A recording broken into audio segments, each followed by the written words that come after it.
Germany's Chancellor Angela Merkel and her centre-right party, the CDU, have suffered a dramatic setback in regional elections.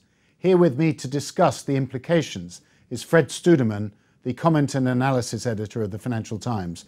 Fred, was this expected, and how much is it to do with the refugee crisis? Yes, we saw that there was strong support growing for the Alternative for Deutschland. This is this right-wing Alternative for Germany party that's really come through in the last sort of couple of years from virtually nowhere. Originally a party that was opposed to the euro, but which has jumped on the anti-refugee, anti-migration. Sort of Eurosceptic to far-ish right. Exactly, but very much focused around the refugee issue, though it says it's got some other policies.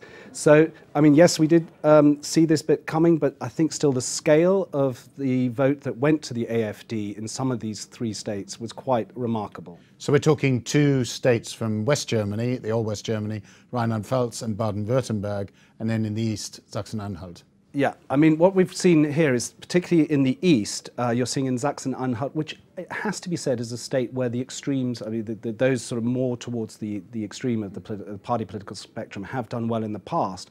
You've now got both those parties on the left, Die Linke, which is the successor to the East German Communist Party, and on the right, the AfD, now account for roughly 50% of the vote, which is quite quite a shock, I think, to the political system. And the other big story was the rise of the Greens, which it's been in government, yes, but somewhat of a fringe party. Yeah, the Greens winning Baden-Württemberg, this is extraordinary. Baden-Württemberg is a citadel of sort of hard-working, thrifty. This is the powerhouse of the sort of post-war German engineering revolution. Big stronghold traditionally for the Liberals, but very big for the Christian Democrats. They've now been nudged out. They're in second place to the Greens, a party that not that long ago was always trading around 5 and 10, between 5 and 10%. Anti-nuclear party. Anti-nuclear. They've now built their program out. They've got sort of proper policies across the spectrum.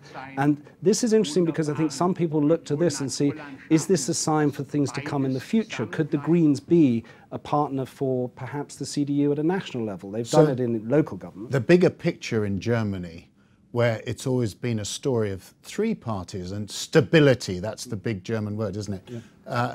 That you're now looking at maybe up to 6 parties in the game, a story of fragmentation and also polarization. Indeed, and it complicates things. Germans are used to coalition politics, but this makes coalition politics even more complicated. As you said, I can remember as a child when you used to go around the Bundestag in Bonn, it was a very stable, staid place, and it was basically a three-party system. That carried through. You then had the Greens.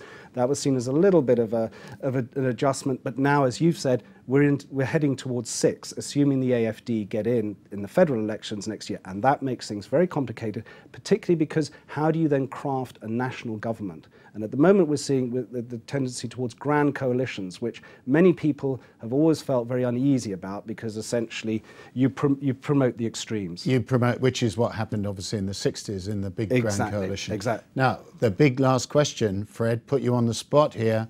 How serious is this for Angela Merkel? Is her own position, the most powerful politician in Europe, is her position now under serious threat?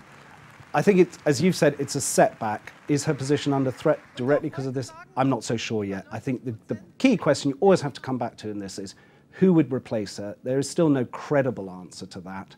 And I think she is quite adept at sitting these things out and seeing things through. So I think, for now, I think she's sort of bruised, but still safe in her office.